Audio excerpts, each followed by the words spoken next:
ધારાસભ્ય ચૈતર વસાવાએ છોટાઉદેપુર જિલ્લાના સંખેડામાં ગુજરાત જોડો જનસભામાં હાજરી આપી અને ભાજપ ઉપર પ્રહાર કર્યા। નમસ્કાર, હું છું નિરાલી। નેતાજી કાકા છે ને, કાકાના માણસો પણ અહીંયા આવ્યા છે વિડિયો બનાવવા માટે। પછી કહે છે લોકો તો હતા પણ દમ નહોતો, સૂત્રમાં કોઈનો દમ નહોતો એવું કહે છે। થોડા જોરથી બોલો, આપણો અવાજ પણ એમના ત્યાં સુધી પહોંચે એવું। જય જોહાર, જય આદિવાસી, જય જવાન, જય જવાન। ધન્યવાદ।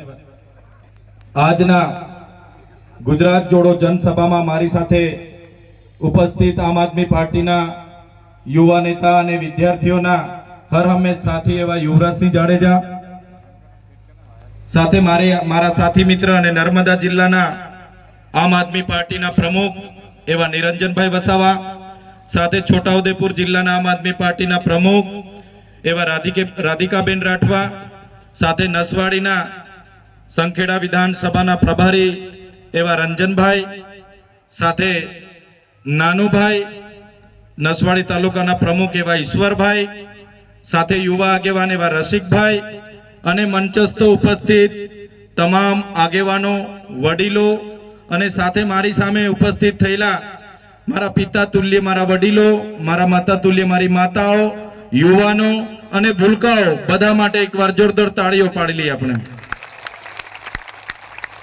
સાથે સાથે આપણી વાત ગુજરાત અને દેશ સુધી પહોંચે એના માટે અહીં સતત પ્રસારણ કરી રહેલા મારા મીડિયા મિત્રો અને આપણો કાર્યક્રમ સુચારો અને સારો થાય એની કાયદો અને વ્યવસ્થા જાળવવા માટે અહીં ઉપસ્થિત થયેલા તમામ પોલીસ અધિકારીઓ માટે પણ જોરદાર તાળીઓ પાડી લઈએ।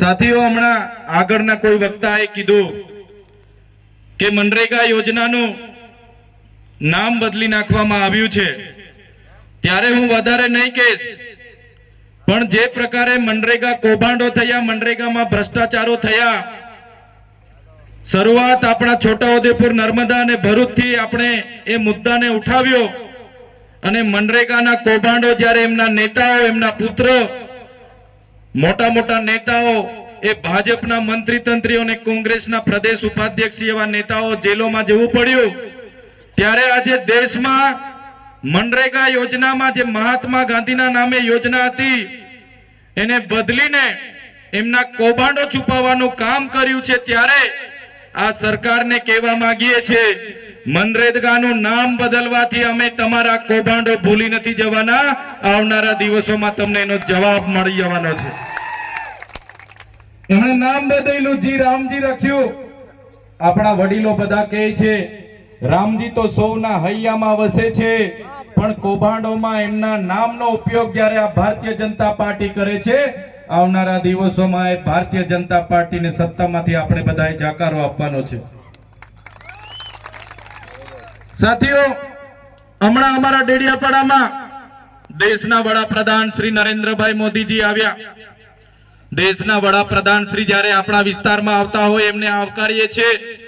એ આવતા હોય એટલે ખર્ચાઓ પણ થાય, પણ જે પ્રકારે એમના ભાજપના નેતાઓ, એમના અધિકારીઓએ ખર્ચા ઉતાર્યા અને આદિવાસી ગ્રાન્ટ પૂરી કરી, આદિવાસી બાળકોના સિકલ સેલના બીમારીથી પીડાતા બાળકોના ફૂડ બિલના પૈસા હોય, આશ્રમ શાળામાં ભણતા બાળકોના ફૂડ બિલના પૈસા હોય, કુપોષણથી પીડાતા બાળકોના ફૂડ બિલના પૈસા હોય, આંગણવાડી બાંધકામના પૈસા હોય, શિક્ષણ સારું મળે એના પૈસા હોય, રોડ રસ્તાના પૈસા હોય, અને એ આદિવાસીઓના પૈસા જ્યારે આવા તાઇફાઓમાં વપરાતા હશે ત્યારે ચૈતરભાઈ વસાવા એના માટે બોલશે। ચાહે સીએમ નો કાર્યક્રમ હોય કે પીએમ નો કાર્યક્રમ હોય, એનો હિસાબ અમે માંગીશું,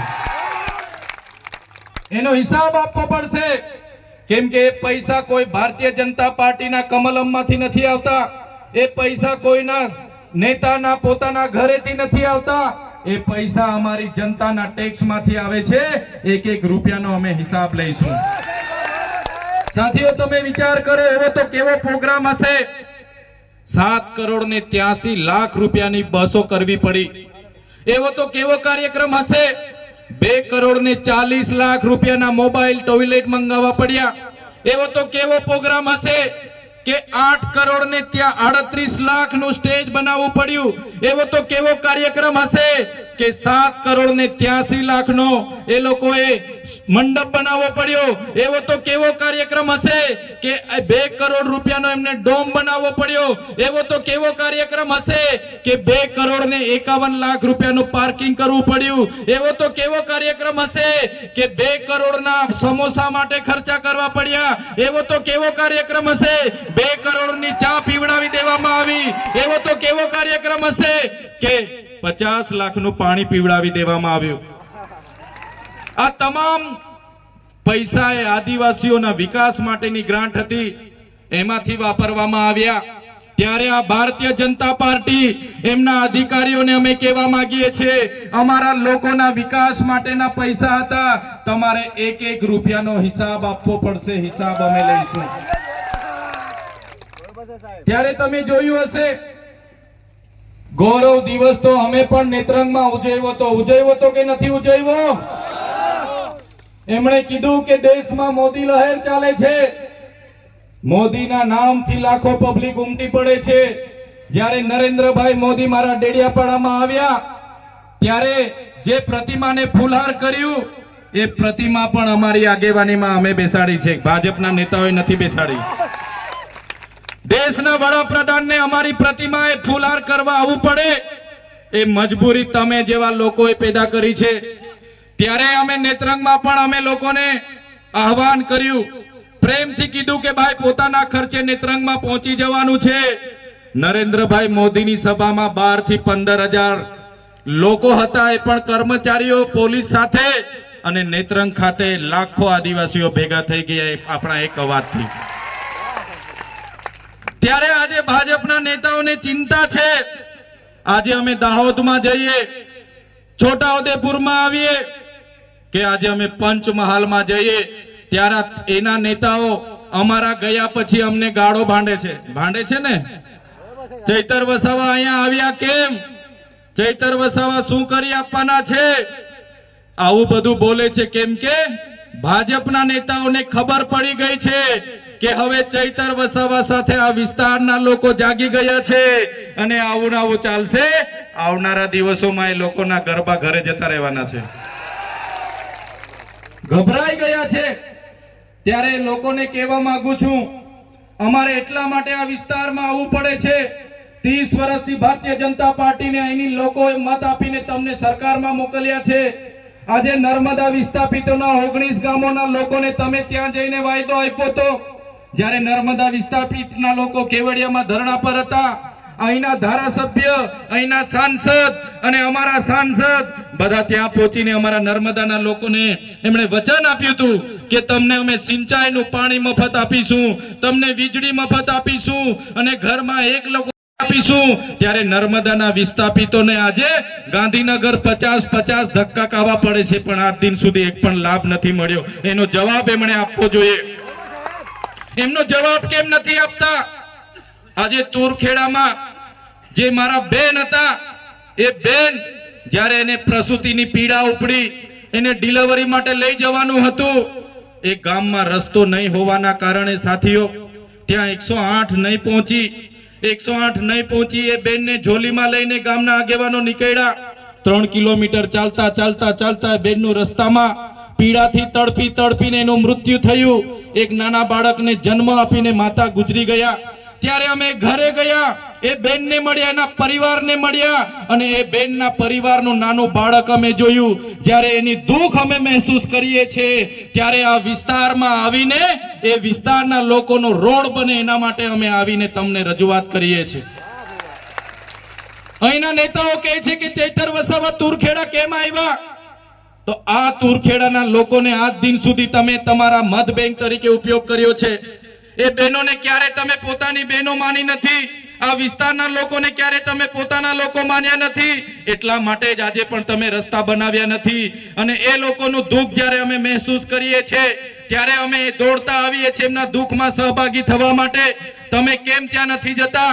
તમે કેમ રસ્તા નથી બનાવતા? ત્યારે એ નેતાઓને કહેવા માંગુ છું, તે દિવસે તમારી પોતાની બેન, જે દિવસે તમારી પોતાની દીકરી આ પ્રકારની એમ્બ્યુલન્સ ન પહોંચવાથી ઝોલીમાં લઈ જતા મૃત્યુ પામશે ને, તે દિવસે તમને ખબર પડી જશે કે આ વિસ્તારના લોકોનું દુઃખ શું છે. આ વિસ્તારના લોકોને જે હેરાનગતિ થાય છે. આજે અહીંયા કાંદા ગામ છે, કાંદા ગામના લોકોએ મને રજૂઆત કરી, સાહેબ અમારા ગામમાં આંગણવાડી નથી, બાળકોને બેસવા માટે આંગણવાડી નથી. વિચાર કરો, આ પરિસ્થિતિ 30 વર્ષથી ભારતીય જનતા પાર્ટીનું શાસન છે છતાં છે. કોના પાપે? તો જે નેતાઓને આપણે ચૂંટીને મોકલીએ છીએ એ નેતાઓ પોતાની સરકાર હોવા છતાં એ સરકારની વાહવાહી કરે છે, આપણા લોકોનું સાંભળતા નથી. એ જાહેર વિસ્તારમાં નર્મદાનું પાણી મળે એના માટેની રજૂઆત હોય, નર્મદા વસાહતવાળાને વળતર મળે એની માટેની રજૂઆત હોય, આપણને સારા શિક્ષકો મળે એની માટેની રજૂઆત હોય, આપણા બાળકોને સારી શાળા મળે એની માટેની રજૂઆત હોય, આ વિસ્તારના બાળકોને કુપોષણ દૂર કરવાની રજૂઆત હોય. આ લોકોનું એમના સરકારમાં ચાલતું નથી. આ લોકો અહીંયા આવીને તમારી સામે દાદાગીરી કરે છે, પણ સરકારમાં આ લોકોનું ચાલતું નથી. આ લોકો ચાવીથી ચાલતા રમકડાની જેમ જ છે, બીજું કંઈ આ લોકોથી થવાનું નથી. ત્યારે અમારી સભામાં જ્યારે મોટે ભાગેના લોકો આવે તો ભારતીય જનતા પાર્ટીના નેતાઓ એમના લાગતા વળગતા ભૂમાફિયાઓ, બુટલેગરો અમારા લોકોને ડરાવવાની વાત કરે છે. કહે છે કે ભાઈ આજે તમે ચૈતરભાઈ વસાવાની સભામાં કેમ ગયા હતા, કેમ તમે ભાષણ સાંભળવા ગયા?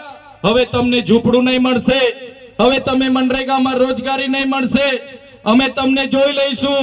ડરાવે છે, ધમકાવે છે, ને અમારો માણસ નબળો હોય એને મારી પણ દે છે.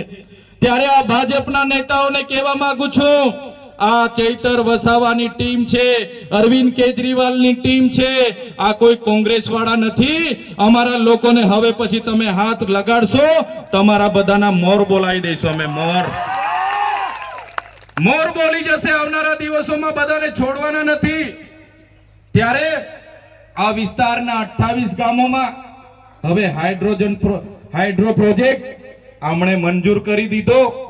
ભાજપના સરપંચોએ બારોબાર ઠરાવો આપી દીધા, ભાજપના તાલુકા પ્રમુખે બારોબાર ઠરાવ આપી દીધો, જિલ્લા પ્રમુખે મંજૂરી આપી દીધી, અને હાઇડ્રો પાવરનો પ્રોજેક્ટ આવે છે. ખબર છે ને બધાને?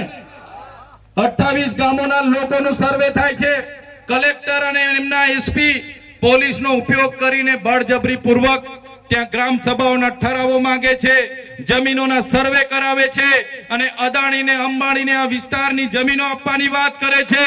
ત્યારે આ ભાજપના નેતાઓને, એમના મંત્રીઓને, એમની કલેક્ટરને, એમના એસપીને હું કહેવા માંગુ છું, અમારો આદિવાસી સમાજ એ સંવિધાન અને સંવાદમાં માનનારો છે. જે દિવસે અમારા સમાજને તમે આ પ્રકારની જમીનો છીનવવાની વાત કરશો, હાઇડ્રોજન પ્રોજેક્ટના નામે જમીનો લેવાની વાત કરશો, તે દિવસે અમારા તીરકામઠા, પાલિયા અને ભાલા લઈને અમે રોડ પર ઉતરીશું. તમારી પોલીસ, તમારું જંગલ ખાતું અને તમારા કલેક્ટર પણ અહીંયા ઉભા નહીં રહેશે.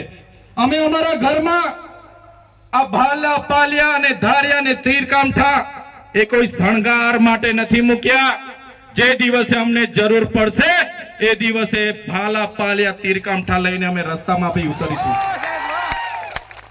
અમારા લોકો આદિ અનાદિ કાળથી આ વિસ્તારના જંગલોમાં રહે છે, અને આ જંગલ ખાતાના અધિકારીઓ આવે છે, ડરાવે છે, ધમકાવે છે, મારે છે, ખેડવા નથી દેતા, પાક નુકસાનીને કરે છે, પાક કાઢી નાખે છે.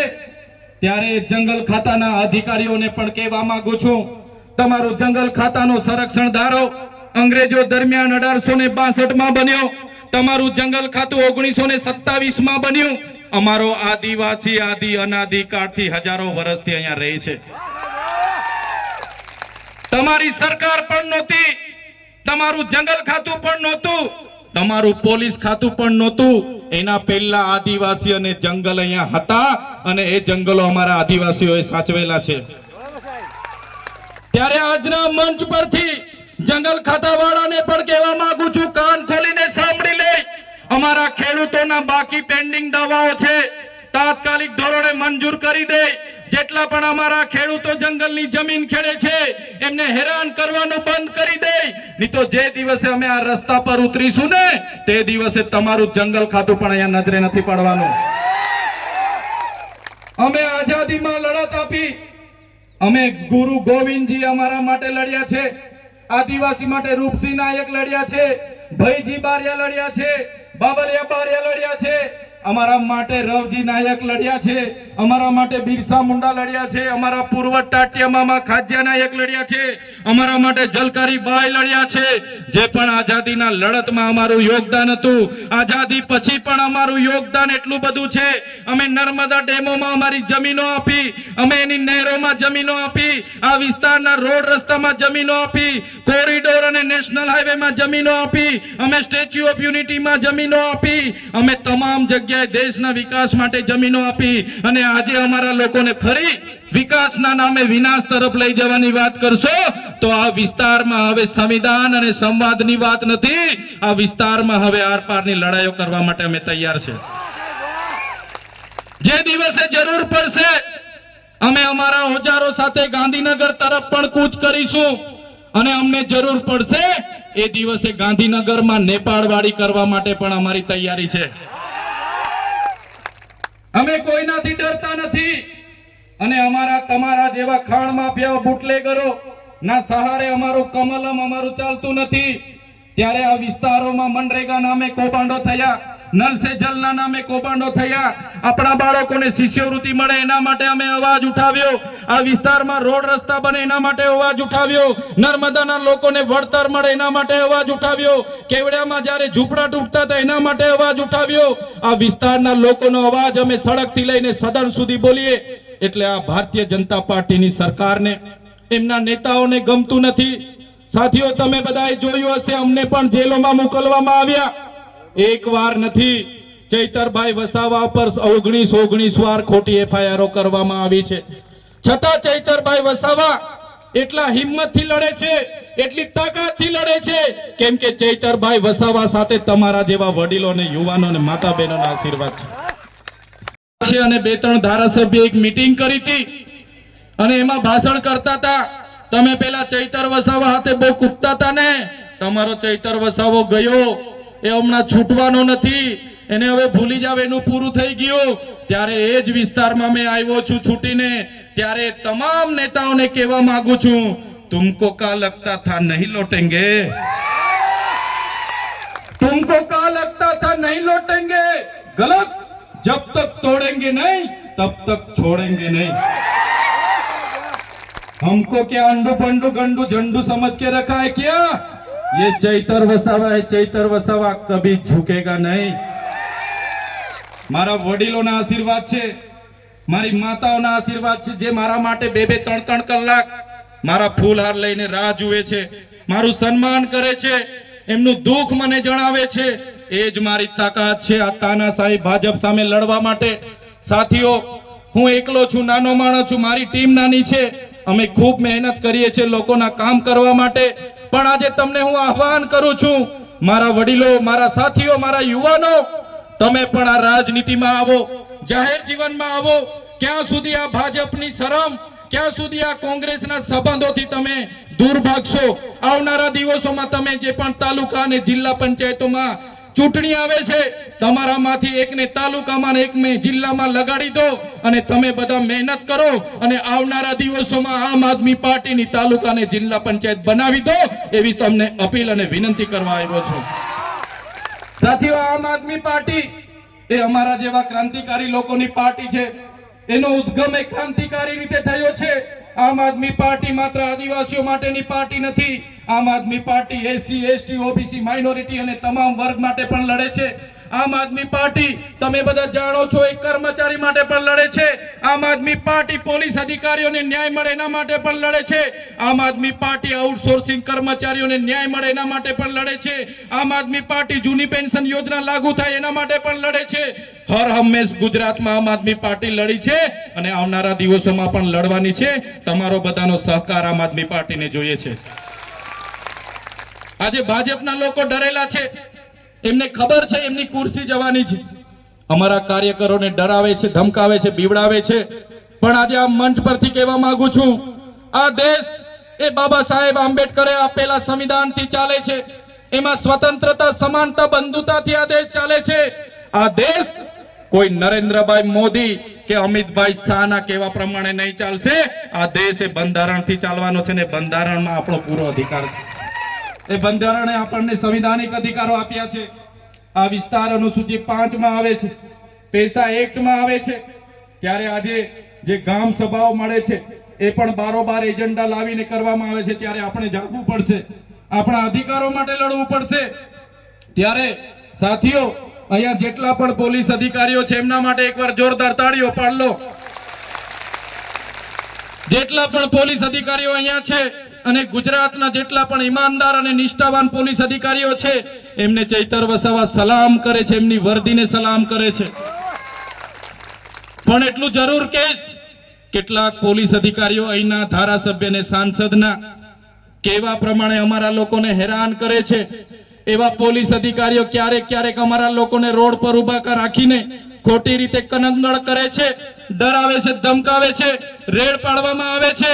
ત્યારે એવા પોલીસ અધિકારીઓ જે પણ હશે એવા પોલીસ અધિકારીઓને આ મંચ પરથી કહેવા માંગુ છું, અમારા લોકોને જો તમે આ પ્રકારની હેરાનગતિ કે આ પ્રકારની ડરાવવાની ધમકાવવાની ભાજપના નેતાઓની ઈશારે જો કામગીરી કરશો તો આવનારા દિવસોમાં અમારો પણ સમય આવવાનો છે, બધાનો હિસાબ કિતાબ અમે કરી દઈશું।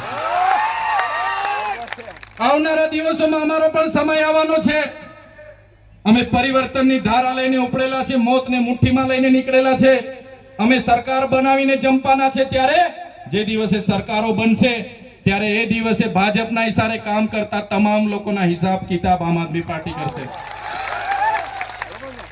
સાથીઓ, તમે જોયું હશે આપણી બધાની લડત ચાલુ છે। અંબાજીથી ઉમરગામ હોય, અરવલ્લી બચાવો લડાઈ હોય, નર્મદા બચાવોની લડાઈ હોય, સાતપુડા પર્વતો બચાવવાની લડત હોય, આજે પૂરજોશમાં ચાલે છે। ત્યારે આ ભાજપની સરકાર હોય, કેટલાક સમય પહેલા આખું મંત્રીમંડળ એમણે બદલી કાઢ્યું। એમની નિષ્ફળતાઓ છુપાવવા માટે એમણે મંત્રીમંડળ બદલ્યું। પણ મારા વડીલો, મારી માતાઓ, મારા યુવાનોને કહેવા માંગુ છું, એ લોકો મંત્રીમંડળ બદલે તેનાથી કૌભાંડો ઢંકાવવાના નથી। 2027માં આપણે આખી સરકાર બદલી કાઢવાની છે। 2027માં આપણે આખી સરકાર બદલી કાઢીશું। એ વાત કરવા માટે અમે તમારી વચ્ચે આવ્યા છે। આમ આદમી પાર્ટીની જવાબદારી અમને મળેલી છે। અમે તમને નેતૃત્વ પૂરું પાડવા માટે આવ્યા છે। મારા બહેનો, મારા વડીલો, યુવાનો, આવનારા દિવસોમાં તાલુકા જિલ્લામાં તમારો સમય આમ આદમી પાર્ટીને આપો અને આપણે બધા સાથે મળીને લઈએ, પરિવર્તન લાવીએ, એ વિનંતી કરવા માટે આજે હું તમારી વચ્ચે હતો। ત્યારે વધારે વિશેષ વાત હું નથી કહેતો, પણ જે તમારો પ્રેમ, તમારા આશીર્વાદ, મારા યુવાનોનો જે સહકાર અમને મળે છે, તમે સ્વયંભૂ અમારા માટે આવી જાવ છો, અમારું સ્વાગત કરો છો, સન્માન કરો છો, અમને જે તમારો ભાવ, તમારા પ્રેમ અમને આપો છો, ખરેખર એ હું ક્યારે ભૂલવાનો નથી। આમ આદમી પાર્ટી ક્યારે ભૂલવાની નથી। માન્ય કેજરીવાલજી ક્યારે ભૂલવાના નથી। આ પ્રકારનો તમારો પ્રેમ, તમારા સહકાર, તમારો ભાવ અમારા પ્રત્યે રાખજો। આવનારા દિવસોમાં આપણી સંસ્કૃતિ, આપણી અસ્મિતા, આપણા રીત રિવાજો, આપણા સંવિધાનિક અધિકારો અને આપણા સામાજિક અધિકારો બચાવવા માટેના પ્રયાસો આપણે અવિરત ચાલુ રાખીશું। એ જ વાત સાથે આજે સૌ મને આવકાર્યો, મારું સ્વાગત કર્યું, સન્માન કર્યું। અમારું આજે અમને જે તમે શાંતિપૂર્વક સાંભળ્યા છો એ બદલ તમામ લોકોનો હું ખૂબ ખૂબ આભાર માનીને વિનમું છું। ધન્યવાદ। જય આદિવાસી, જય ભારત। મને રાતે મારી ડેડિયાપાડાથી પોલીસ દ્વારા પકડવામાં આવ્યો, બળજબરીપૂર્વક ખેંચીને મને જીપમાં બેસાડવામાં આવ્યો। મને રાજપીપળાની જૂલી જેલમાં રાખવામાં આવ્યા। મારા સાથી મિત્રો, મારા કાર્યકર મિત્રો, એ નિરંજનભાઈ વસાવા હોય, રાધિકાબેન રાઠવા હોય, અમારા નાનુભાઈ હોય, અમારા ઈશ્વરભાઈ હોય, અમારા જિગ્નેશભાઈ લોકો રાતે આવ્યા। એમને કીધું, ડીએસપી સાહેબ ચૈતરભાઈનો ટિફિન લઈને આવ્યા છે, ચૈતરભાઈના કપડા લઈને આવ્યા છે, અમને મળવા દો। પોલીસે રાતે પણ અમને જમવા નહીં દીધા, અમારા કપડા નહીં આપવા દીધા। બીજા દિવસે મામલતદારમાં રજૂ કરવાના હતા, ડેડિયાપાડાની કોર્ટમાં રજૂ કરવાના હતા, ત્યાં મને લઈ જવામાં નહીં આવ્યો। સામાન્ય બાબતમાં મને સેશન કોર્ટમાં લઈ જવામાં આવ્યો। સેશન કોર્ટમાં મારા વકીલો, ચૈતરભાઈના વકીલ છે, એમનો કેસ લડવા આવ્યા છે, અમને જવા દો। છતાં કોઈ વકીલને કોર્ટમાં નહીં આવવા દીધો। કોર્ટમાં નહીં આવવા દઈને મને જામીન રદ કરવામાં આવ્યા। મને રાજપીપળા જેલમાં નાખવાની જગ્યાએ મને બરોડાની સેન્ટ્રલ જેલમાં નાખી દેવામાં આવ્યો। સાથીઓ, બરોડાની સેન્ટ્રલ જેલ પાકા કેદીઓની જેલ, સયાજીરાવ ગાયકવાડે બનાવેલી જેલ, અંગ્રેજો વખતની જેલમાં એક નાની કોટડીમાં મને પૂરી દેવામાં આવ્યો। બહારથી કોઈ ટિફિન નહીં, કોઈ બિસ્તરો નહીં, કોઈ કપડા નહીં। બહારના મારા ઘરવાળા મળવા આવે, મારા કાર્યકરો મળવા આવે, મારા વકીલો મળવા આવે, કોઈને પરવાનગી નહીં। ખૂબ વેતનાઓ આપી, ખૂબ ત્રાસ આપ્યો, એમણે કીધું તમારા જામીનો 3 મહિના કે 3 વર્ષમાં પણ નથી થવાના. તમે ભારતીય જનતા પાર્ટી સામે કેમ બોલો છો? તમે આદિવાસીઓ માટે કેમ લડો છો? તમે વિદ્યાર્થીઓ માટે કેમ લડો છો? તમે ખેડૂતો માટે ભાવ વધારા માટે કેમ લડો છો? તમે નર્મદાના વિસ્થાપિતો માટે કેમ લડો છો? તમે નર્મદાનું પાણી છોટાઉદેપુરને મળે એના માટે કેમ લડો છો? તમે લડવાનું બંધ કરવાનું કહો, અમને લેખિતમાં આપો, પછી તમને છોડીએ. પણ તમારા બધાના આશીર્વાદ હતા, એ લોકો સામે મેં ઝૂક્યો નથી અને 80 દિવસમાં ઝૂકીને તમારી વચ્ચે આવ્યો છું. આટલી બધી વેદનાઓ મારે એટલા માટે કહેવી પડે કે તમારી લડત લડતા લડતા અમારે પણ જેલો વેઠવી પડે છે, અમારા પરિવારોએ જેલો વેઠવી પડે છે, અમે વેદના વેઠીએ છીએ, દુઃખ વેઠીએ છીએ, છતાં ભારતીય જનતા પાર્ટીની તાનાશાહી સામે ઝૂકતા નથી, કેમ કે અમે તમારા દીકરા છે અને તમારા ન્યાય માટે લડતા રહેવાના છે. અમે ધારાસભ્ય નહોતા ત્યારે પણ કેવડિયાના લોકો માટે લડ્યા છે, છોટાઉદેપુરના લોકો માટે લડ્યા છે, નર્મદાના લોકો માટે લડ્યા છે. આજે ધારાસભ્ય છે, આજે પણ લડીએ છે અને ધારાસભ્ય નહીં હોઈશું તો બી ગુજરાતની આદિવાસી જનતા માટે આ ચૈતર વસાવા છેલ્લા શ્વાસ સુધી લડવાના છે.